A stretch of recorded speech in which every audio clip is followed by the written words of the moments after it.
Namaste. My name is JVN Manisha Singh, Assistant Professor in Department of Food and Biotechnology under Faculty of Agriculture and Veterinary Sciences in Jyoti Vidyapeeth Women's University, Jaipur. In today's session, I will teach you subject Unit Operation in Food Industries for class BSc FST second semester and BTech FBT second semester. In our previous session, we were discuss about the types of dryers. In today's session, we will discuss about the crystallization. In your exam, the question may be asked like, what is crystallization? What is the principle of crystallization? What are the various methods of crystallization?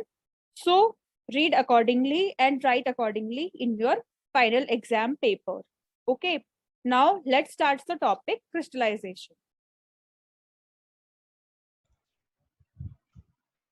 Namaste, Hamesha Khush Raho. My name is JVN Manisha Singh. Today I am teaching you crystallization. Subject name is Unit Operations in Food Industry. Discipline is Food and Biotechnology. Now let's start the topic, crystallization. Basically, crystallization is a phenomenon in which nucleation, growth, agglomeration, breakage, and surface properties. Crystallization affects the microstructure, glass transition, texture, and rheology of the food product. And characteristics of the crystallization is its crystal size, habit morphology, and purity. And its application is separation, purification, concentration, solidification. And the crystallized products are the chocolate, frozen foods, sugars like lactose and confectionery, fractionally crystallized lipids, proteins, whey. Then, what is crystallization? Crystallization is an example of a separation process in which mass is transferred from a liquid solution whose composition is generally mixed to a pure solid crystal. Soluble components are removed from solution by adjusting the condition so that the solution becomes supersaturated and excess solute crystallizes out in a pure form. This is generally accomplished by lowering the temperature or by concentration of the solution, in each case to form a supersaturated solution from which crystallization can occur. The equilibrium is established between the crystals and the surrounding solution, the mother liquor. The manufacture of sucrose from sugarcane or beet sugar is an important example of crystallization in food technology.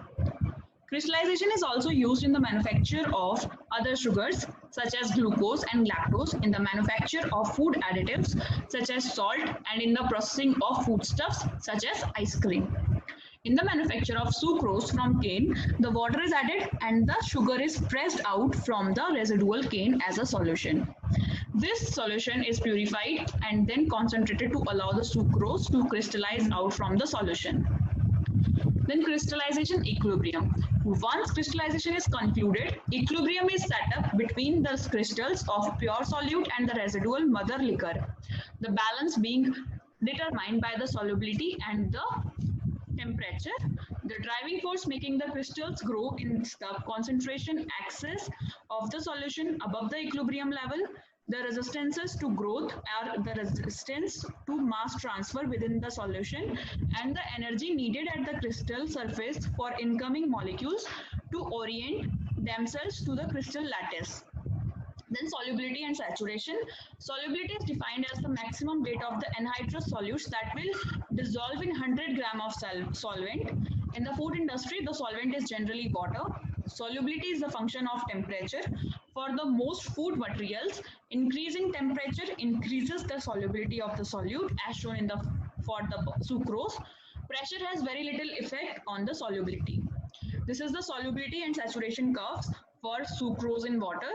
On the y-axis, there is a concentration in kg sucrose per kg water, and temperature is in degrees Celsius. This curve is the solubility curve. This curve is the supersaturation curve. And this is the stable region. In between the solubility curve and supersaturation curve is a metastable region, and above that all of the supersaturation region. Then crystallization equilibrium. During the crystallization, the crystals are grown from solutions with concentrations higher than saturation level in the solubility curves. Above the supersaturation line, crystals form spontaneously and rapidly without external initiating action. This is called spontaneous nucleation.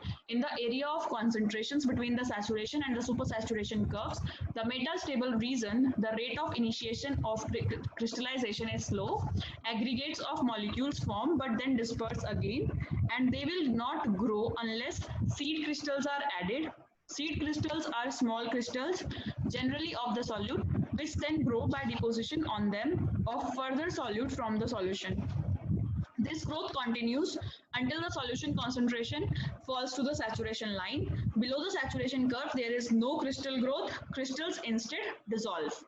An important crystallizer in the food industry is the cylindrical scraped surface heat exchanger, which is used for plasticizing margarine and cooking fat and for crystallizing ice cream. It is essentially a double pipe heat exchanger fitted with an internal scraper.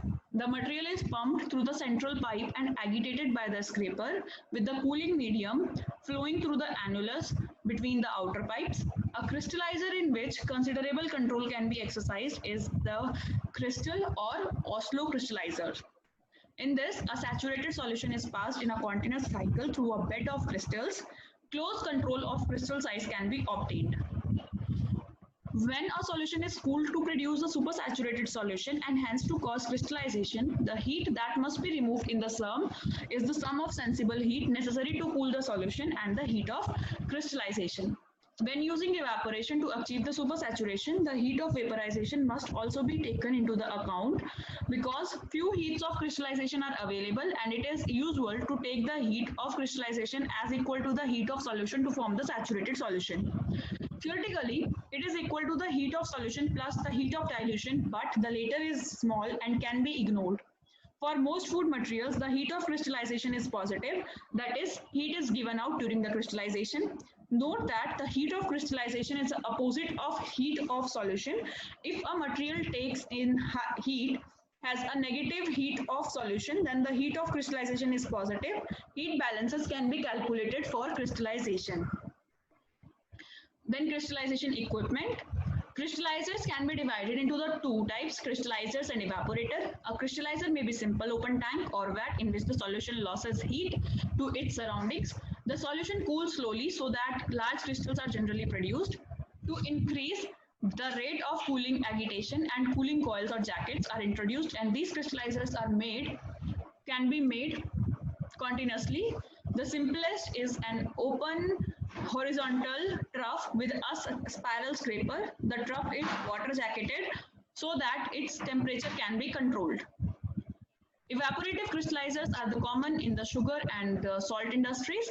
They can generally be of the calandria type. Vacuum evaporators are often used for crystallization as well as though provision needs to be made for handling the crystals. Control of crystal size can be obtained by careful manipulation of the vacuum and feed. The evaporator first concentrates the sugar solution, and when seeding commences, the vacuum is increased. This increase causes further evaporation of water, which cools the solution and the crystals grow. Fresh saturated solution is added to the evaporator and evaporation continued until the crystals are of the correct size. In some cases, open pan steam heated evaporators are still used, for example, in making coarse salt for the fish industry. In some countries, crystallization of salt from seawater is effected by solar energy, which concentrates the water slowly, and this generally gives large crystals. Crystals are regular in shape, cubic, rhombic, tetragonal, and so on. The shape of the crystals forming may be influenced by the presence of other compounds in the solution, even in traces. The shape of the crystals is technologically important because such properties as the angle of repose of stacked crystals and the rate of dissolving are related to the crystal shape. Another important property is the uniformity of the size of the crystals in a product. In products such as sucrose, a non-uniform crystalline mixture is unattractive in appearance and difficult to handle in packaging and storing, as the different sizes tends to separate out. Also, the important step of separating mother liquor from the crystals is more difficult. Thank you. If you have any query, please mention it in a comment box. I will resolve them whenever we have a live session. Thank you so much for watching this video.